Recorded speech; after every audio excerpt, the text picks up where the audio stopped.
हम सब कार्यकर्ताओं का मार्गदर्शन करने की कृपा करें। माननीय योगी जी। भारत माता की, भारत माता की, भारत माता की। वंदे वंदे वंदे।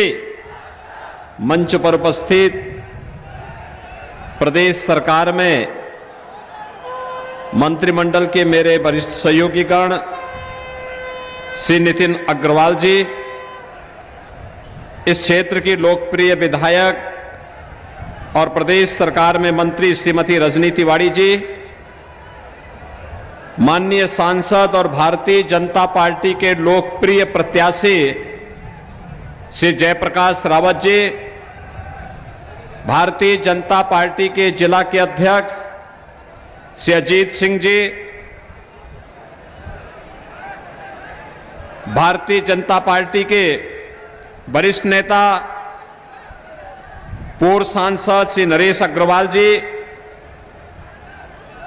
राज्यसभा के हमारे माननीय सांसद श्री अशोक वाजपेयी जी, हमारे सभी माननीय विधायकगण श्री माधवेंद्र प्रताप सिंह राणो जी, प्रभास कुमार जी, श्याम प्रकाश जी, पूर्व जिलाध्यक्ष राम बहादुर सिंह जी, एमएलसी श्री अशोक अग्रवाल जी और भारतीय जनता पार्टी के हमारे सभी पदाधिकारी और उपस्थित बहनों और भाइयों, मैं सबसे पहले श्री हरि भगवान श्री विष्णु के दो महत्वपूर्ण अवतारों श्री नरसिंह अवतार और बराह अवतार की इस पावन धरा को कोटि कोटि नमन करता हूं।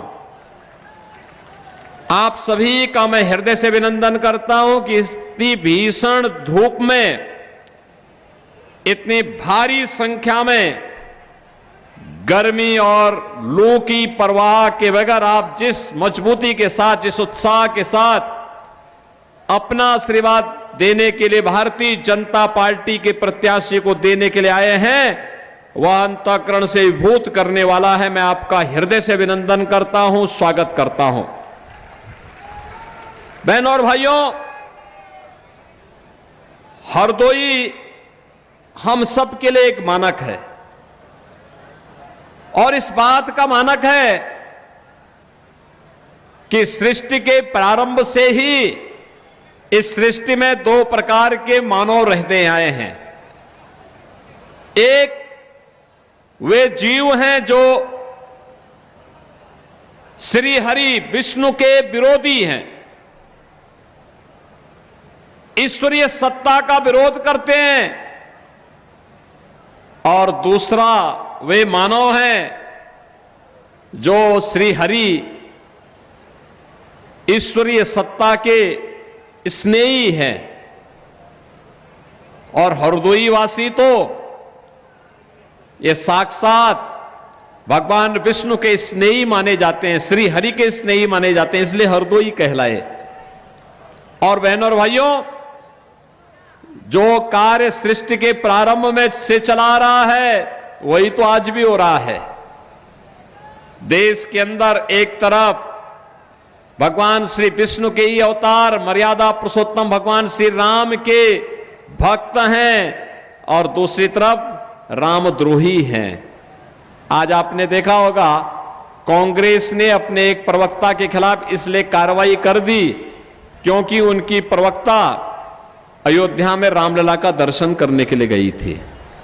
अब आप सोचो, इन कांग्रेसियों की मति मारी गई है, भगवान का विरोध कर रहे हैं, भगवान का विरोध कर रहे हैं। और यही तो मैं कहने के लिए आया हूं, एक तरफ राम की सत्ता पर, ईश्वरीय सत्ता पर विश्वास करने वाली भारतीय जनता पार्टी और सहयोगी दल है, और दूसरी तरफ राम का द्रोह करने वाले, राम के द्रोह करने वाले की दुर्गति हमेशा तय है। और बहनों और भाइयों, लोकसभा का चुनाव 2024 इस बात का साक्षी एक बार फिर से बनने जा रहा है।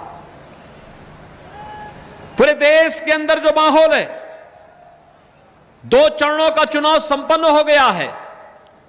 बहनों और भाइयों, 2 चरणों के चुनावों के बाद कल तीसरे चरण का चुनाव है।